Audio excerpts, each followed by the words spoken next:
Thanks, mate. View all, accept all, admit all.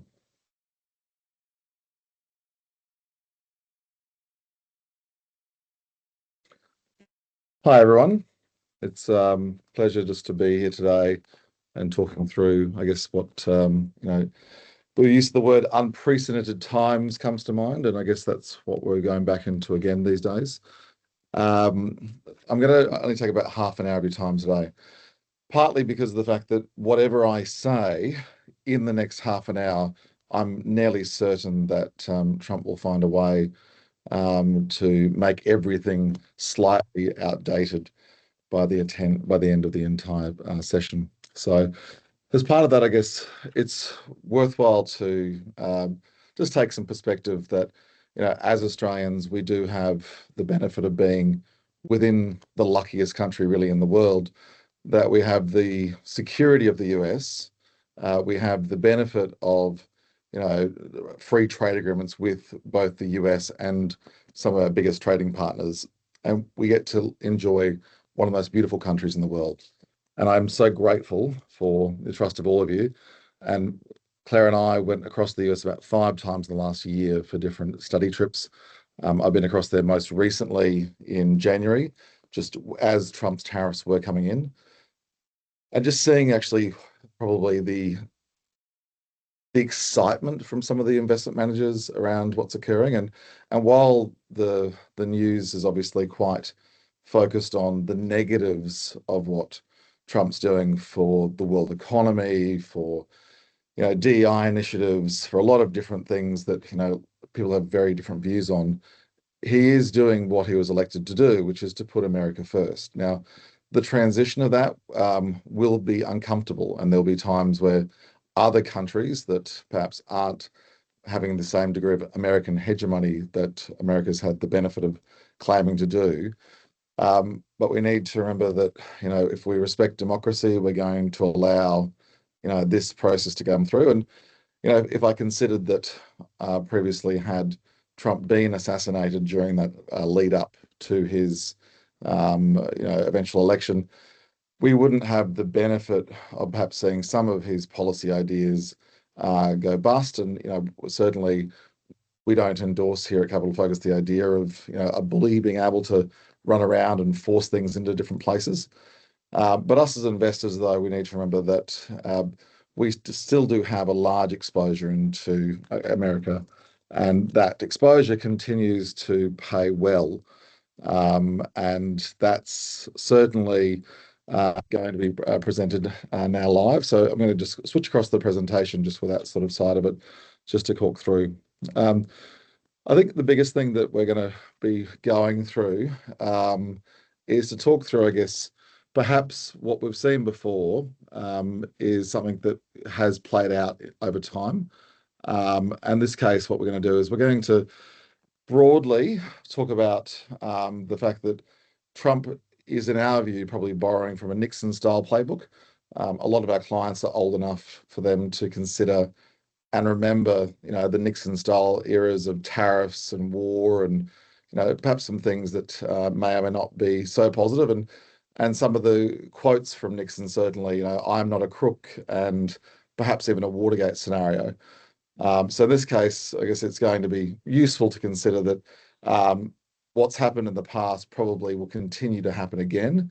And that actually gives us comfort as investors to go that in periods of crisis or periods of trauma, there's a fair bit to consider of what we now need to worry through. Today's presentation is under the basis of the fact that it's designed to inform, no specific recommendations or anything within this are designed um, to have specific outcomes. So this today is about sort of identifying some of the key things to allay some of your concerns, perhaps with not, Trump and the way he's impacting markets and impacting economies is going to go through. But certainly, there's personal advice is what we do, and that's best not done in a webinar. When we look at these maps, and obviously, I'm going to draw some of the parallels between Nixon and Trump over time. Um, And I guess in this case, we're we're certainly identifying that the the way that Trump's presentations come through are very esque of this. There's a short video I'm just going to play across to, and it goes to, I guess, something where Nixon's madman theory. And if I just click on this link and press this and make sure, and go through, make sure it's shared this way. Uh,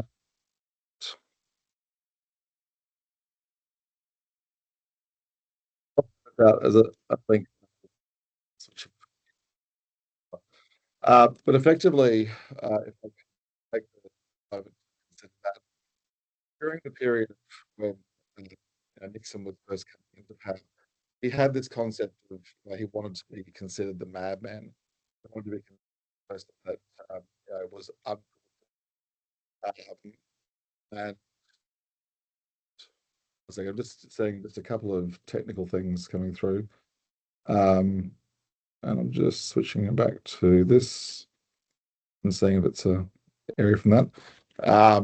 If we just get a reaction or a thumbs up on whether or not that's slightly better now. Let's just stay within this browser screen. Okay, I got some thumbs up coming back through. So, as part of, I guess, what Trump's doing, he's effectively uh, saying that I'm going to be so unpredictable, and that's where the power of what he's really doing is coming through. That power dynamic, he has actually used to do some pretty impressive things with it.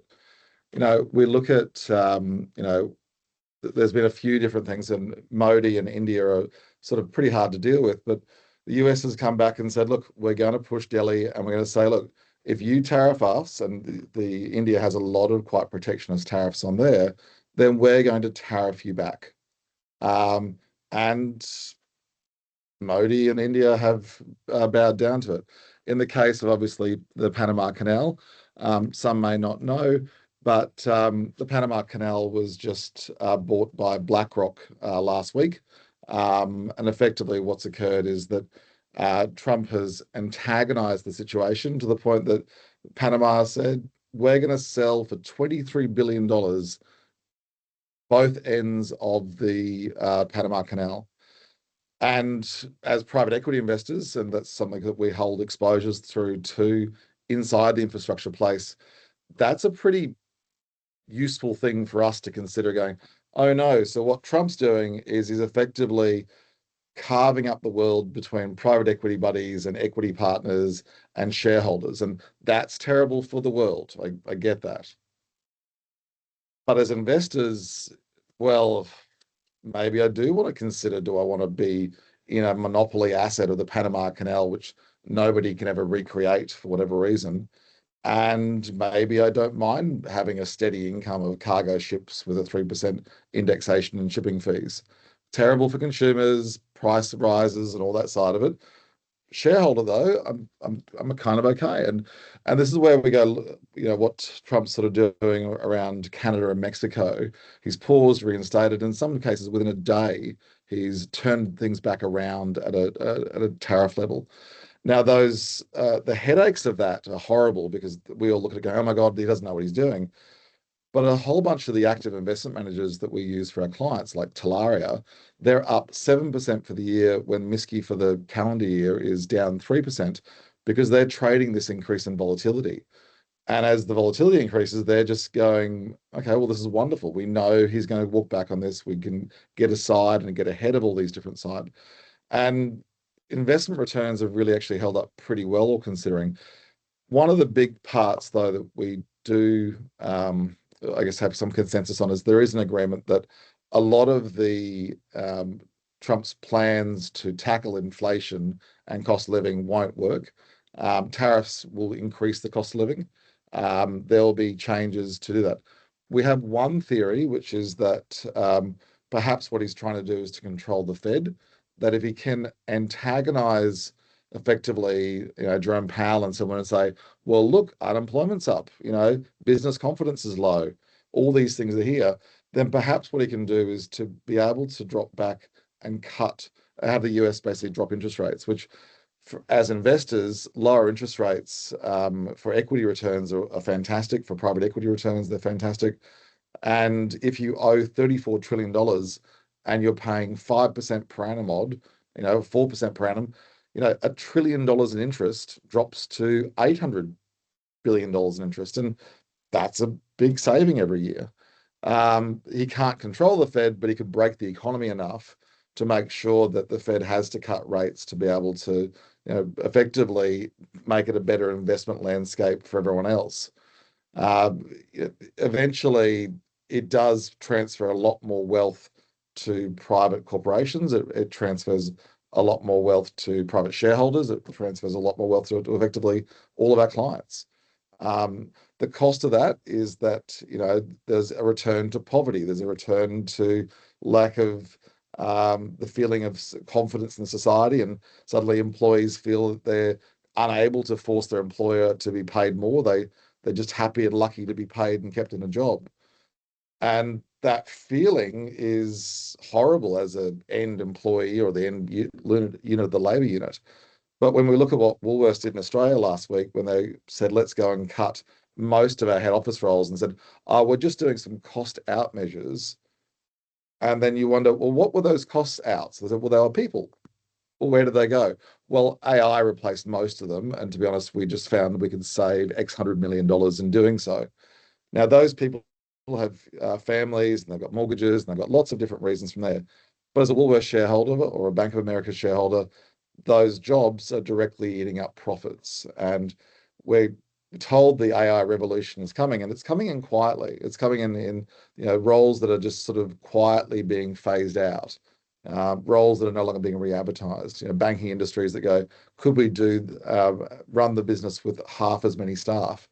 And that's possibly becoming what the reality of it is. So if Trump can effectively create a policy landscape where he does cause genuine unhappiness in the 95% of people who don't own any shares in the world, which is realistically most of the working class Americans, and a lot of Europe and similar, because they don't have the benefits of the Australian superannuation scheme, which is set up to be effectively physical money that can be allocated to purchase equities, that we in Australia can kind of go, that's terrible what he's doing for society and everything else. But ultimately, Australian investors are beneficiaries of this change in the world dynamic where socialism takes away from capitalism's profits, socialism protects us and gives us a way of life. And Australia, we have this kind of weird neutral place where we've got a half blend of socialism and capitalism that interplays. But what we do with our funds and our investments is we typically just send that money overseas, and we use it to buy US shares, and we use it to buy private equity with US companies. And those workers who get, no guaranteed annual leave, no guaranteed Medicare, they're effectively slaves for the wage system. We go, well, that's terrible. You should be like Australia. Except for as investors, we kind of go, well, I do really want that to keep going. So it's very complex for the news to then report on that feeling, because effectively 95% of the people watching the news don't have the benefit of that. They're not effectively the clients of Capital Focus. They're not people who are self-funded retirees. And it's hard to say that publicly, because it's horrible to think, okay, this spaceship's going to keep going, and the more job cuts, the better our profits will be. And for all of our children and for society as a whole, that's terrible. But I just checked and my shares have gone up. Now, the volatility of that we've seen through share markets in the last couple of weeks, as everyone's going, well, what does it all mean? Is noisy, but that noise creates opportunities to go through.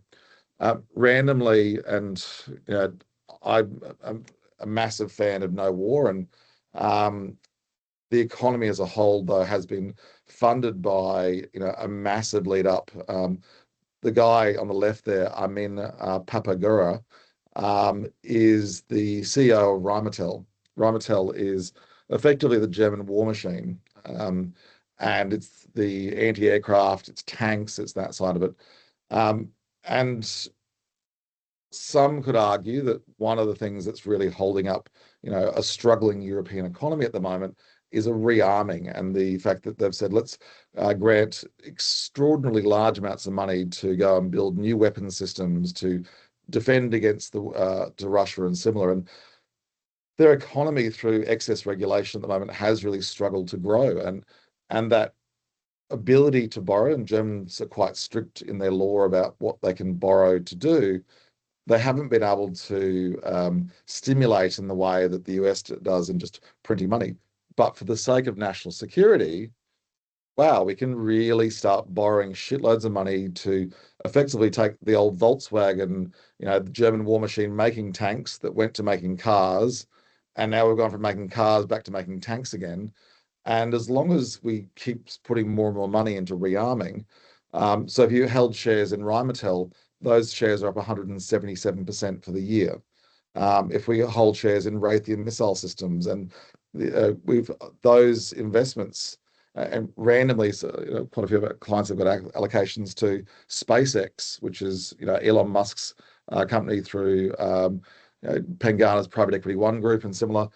That valuation has jumped up again and again because of Starlink. Now, Starlink's been helping, to defend democracy in Ukraine and to try and stop the Russians from invading. On the right-hand side of that graph, you can see, over that period of Crimea, so November 22 through to, March 2025, when Russia edged forward and took, effectively the Donetsk and a lot of those regions through there. And now what really Russia's sort of saying is, look, if you could just make sure that Ukraine never joins NATO, and we just keep all the eastern bits in Crimea, which randomly were the parts were all the oil fields from Crimea, all of the rare earths and everything else within Russia's wants is actually in that far east section. And if you drew a line there, then Russia gets to stop. And Trump's suddenly now talking of saying, well, dear Russia, would you like all the sanctions removed, and would you like the $300 billion that we froze to effectively hold on to that side? Now, that's pretty wild to think that, there is this pivot towards saying that Russia's back on the good team. And they're not. And certainly what we've seen in Aleppo, what we've seen in Chechnya, what we've seen in the past is that Russia and a ceasefire agreement is not really worth the paper it's written on. That existential threat, though, allows Europe to now say, well, let's recombine, let's rearm, let's spend all of our money back on defense spending. Let's stimulate the economy to push all this money down. As private shareholders, that's wildly wonderful because we're stimulating the economy in a way that's borrowing money from future citizens and paying for things that we probably definitely don't need, to have the security of our democracy, which is something that we value highly, obviously. However, those shareholders, i.e., everyone here on this call, sits there and goes, okay, well, now I'm making more money, which doesn't actually exist. Europe's having to borrow it, pay interest on it to make sure that it falls into the hands of effectively shareholders at large. So it's complex to think that this is going to be something where there is an easy way of declaring this in the news and talking about that journey through there. Ultimately, though, we've seen these tariffs before. We've seen the fact that they come on, they come off. And probably what Trump will simply do is just keep antagonizing to remove the tariff if you bend over, if you do this thing for me, if you give me the Panama Canal and sell it to my friend at BlackRock. What's going to happen between all those things? We're not really, we can't, nobody can really say from there. But we do know that markets are reacting sharply to the policy shifts, but they recover. I mean, that's been the way that they work through. And they recover because once we take on that idea that capitalism will continue to be there in the future, it kind of makes a lot more sense. Prices level out. And Australian investors, we actually do really well with the fact that our currency typically falls off when there's a risk off trade. So our low currency continues to support our economy. There's a bit of a geo arbitrage where we as Aussies, we send our money over to the US We get their little slave workers to work really hard and take no holidays and get no universal health care and get everything else that we get here. And then we take that money, go and visit them and say, oh, well, this is interesting. Our currency said, oh, my holiday is slightly more expensive. But if we contrast that, a holiday to the US cost 10 grand and now it's 11,000, but that $1 million in super, if it's in US shares, it goes from a million to 1.1 million. The arbitrage of saying it's okay if our currency just falls a little bit more. In fact, if anything, that what we're now seeing is we're having to consider what would occur if there is a concern of the US dollar side of it. And one of the strategies that we can do within Australia is we can take hedging on or hedging off. So even if markets go sideways, we can consider whether or not we want to be exposed to the currency risk of Australia being really one of the most wonderful, safe countries around it all. And the way we do that, I guess, is we focus on the long-term outcomes. So when we build portfolios, we're really trying to make sure that there is a component that does poorly when markets are running really strong, and a component that does really well when markets are falling off. And that balancing or the shock absorbers within the portfolio is really what we do well at. And that's one of the things we've been really proud to see that, regardless of the volatility and the way that the world's gone through, if we're off a couple of percent in a period when markets have been wildly gyrating, it really goes to the strength of everything that works through. I really wanted today, I guess, to work through, I guess, conclusion, but then give enough time to answer specific questions in a Q&A setting. I've got access to every Bloomberg economist, portal in the world.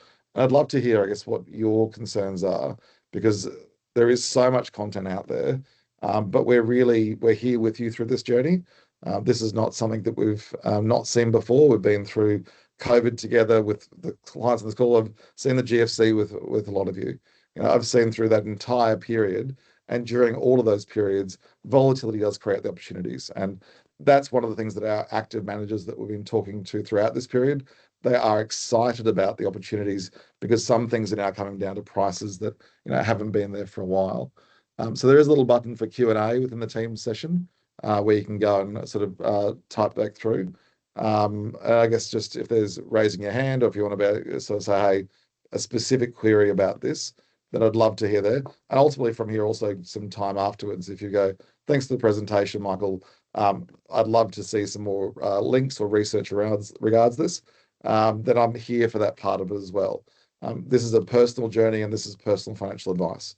And that's what we're doing here in this room.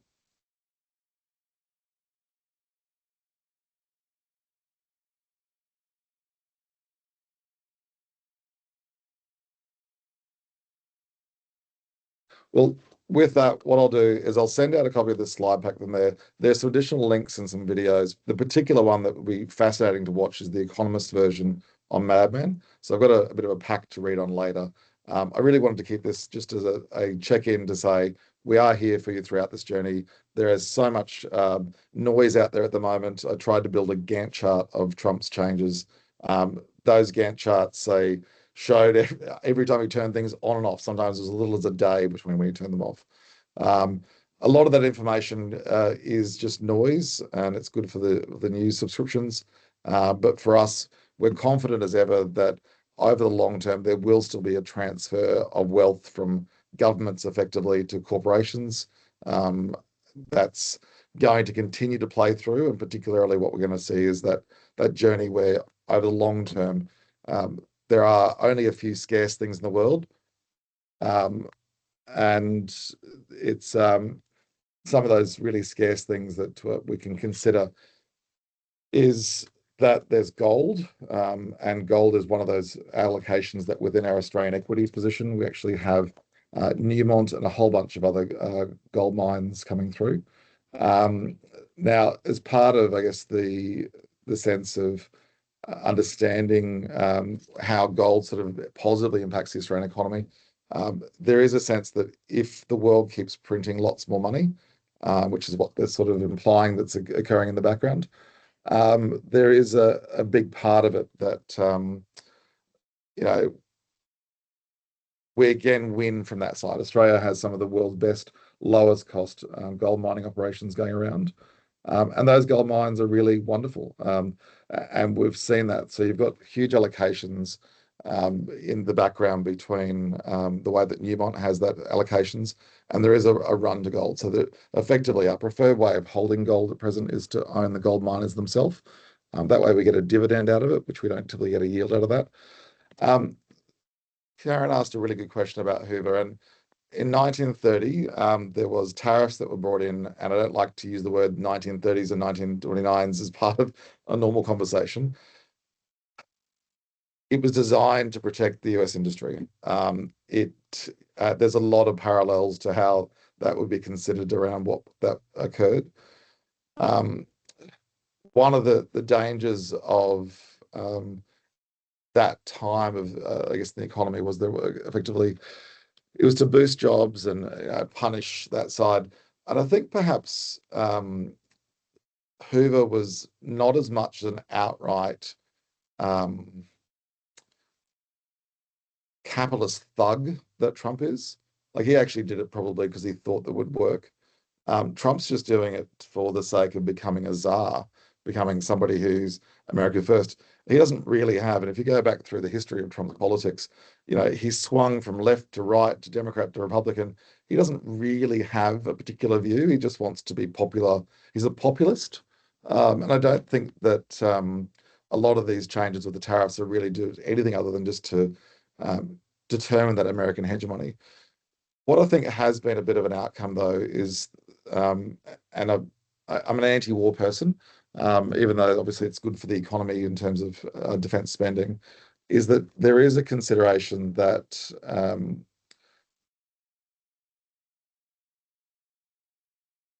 in the event that Trump continued to annoy everything through, there still will be a new world order occurred from this, and I'm actually okay with that. I think that if you look at um, who's really overturned a lot of the person who's broken the UN statements more than any other person has been the USA. They have never followed the USA's statements. They have made sure consistently that they effectively ignore everything that goes from there. And when you consider that there needs to be perhaps a return to accountability, a return to even Europe considering that they should have a view regards what they go through, and Europe's really struggling at the moment just to find a single point. What we're now getting to is perhaps with Trump that every other country can consider, well, what would the reality be if we don't just rely on one party? In Australia, we've got two very centrist governments. Choosing between them is like choosing between different colours of white at the paint shop. There is obviously the upcoming federal election. We have seen the Greens obliterated in most places, and there is a question mark over what's going to happen to that voting base.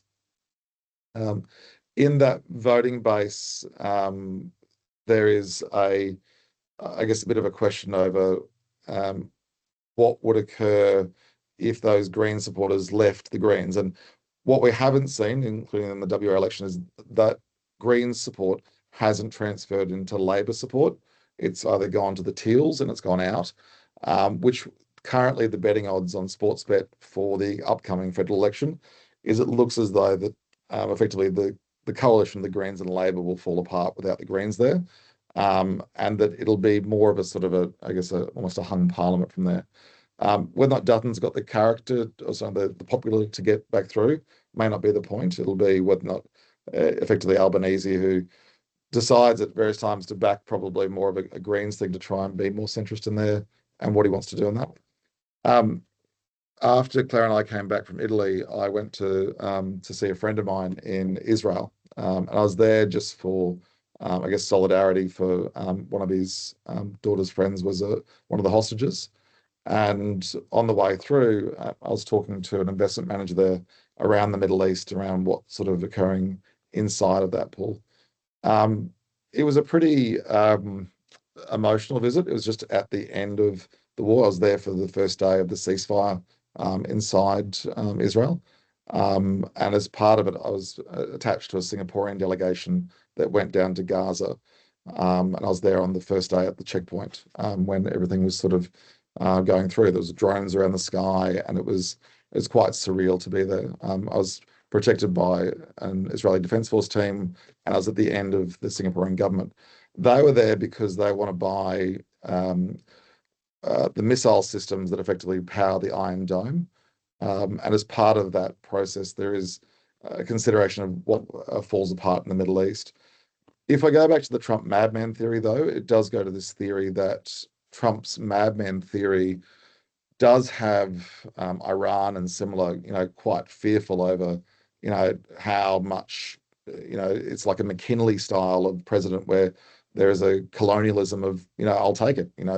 Trump saying I'll take and redevelop Gaza is a bit wild. Um, but it goes to this idea of let's take Greenland, let's expand and make Canada the 51st state. These are some pretty broad side of it, but really it actually borrows from the 1850s in that English style colonialism.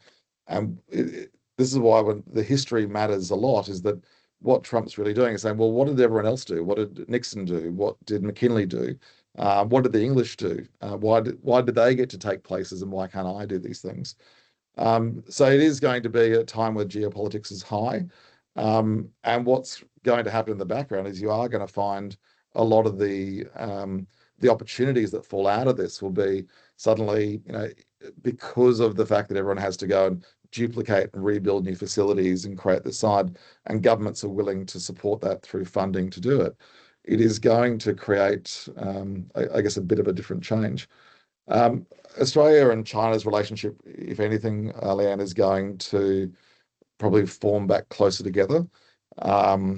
We do have a free trade agreement with them with regards to cars, and if you look at some of the electric cars, regardless if you like them or not, our ability in Australia to not have to pay the tariffs that Europe and America pay to import those vehicles and goods, we perhaps it makes us feel really lucky that when we're bringing these things in, Australia's commitment to free trade helps support the fact that our cost of living can stay low while we send our capital overseas to earn money in other countries where we wouldn't perhaps choose to live.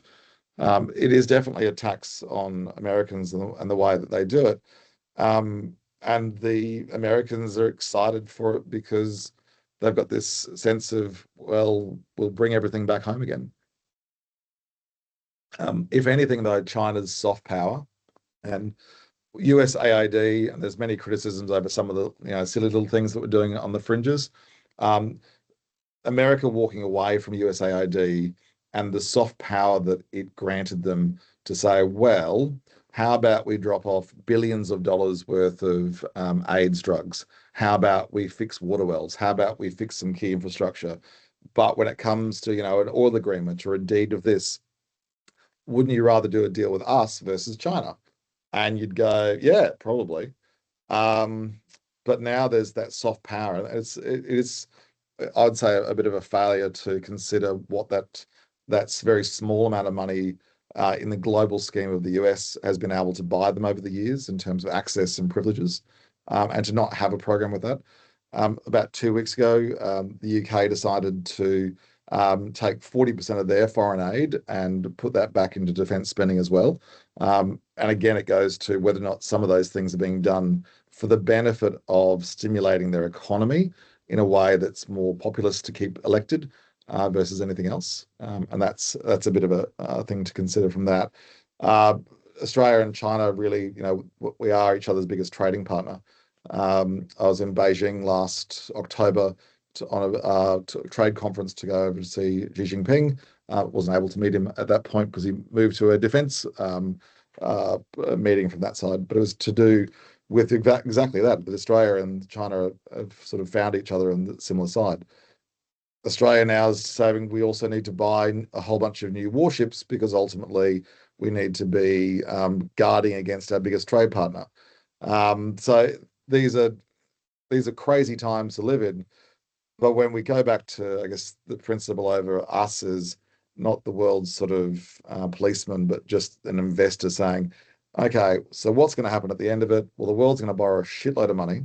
We're going to end up sending that money to businesses that are going to need to produce goods and services to do all these different components, and businesses that still do good things that save the world, and be that CSL and their blood products, be that the way that the world's still needs core capability, and uh, we ultimately those things are done by businesses, and all we are as shareholders who seek to you know have a comfortable, safe retirement, and there's no expectation that that's going to be disrupted. It'll be volatile in the sense of different competitors will win or lose, but that's why our focus is on we use active managers that are taking advantage of those opportunities. We use private equity because of the fact that suddenly the Panama Canal gets sold to BlackRock Private Equity Group, and you go, ah, that's terrible for Panama. You go, it's not bad for the private equity players. And that thematic is going to continue to play through. In fact, all Trump's really doing is just allocating out the wins to shareholders and cutting the taxes for riches and putting all of those costs back on the low middle class, effectively to make them more wage slaves and effectively make them work harder than ever, which is gross. And all we can do is, I guess, look after our own families and look after our clients and look after their wealth and ensure that we're protected from doing so. We're going to continue to, stay abreast of it. And, a lot of these situations it's the balance of how we offset these components. And I'll send out some more materials from there just to consider and read through. But really, it's still a time to feel assured that, being effectively an investor and a retiree in a world which is being increasingly transferred to that, you'll be continued to be fine. Please feel free to catch up. I've got a client funeral coming up soon after this, so I need to pop down from there. But I really appreciate everyone taking the time, and honestly, just ring for a chat. So, hey, Mick, can we have a chat about this side of it? And just talk it through. There's a lot going through, but that's why we love being your advisor. So, thanks again.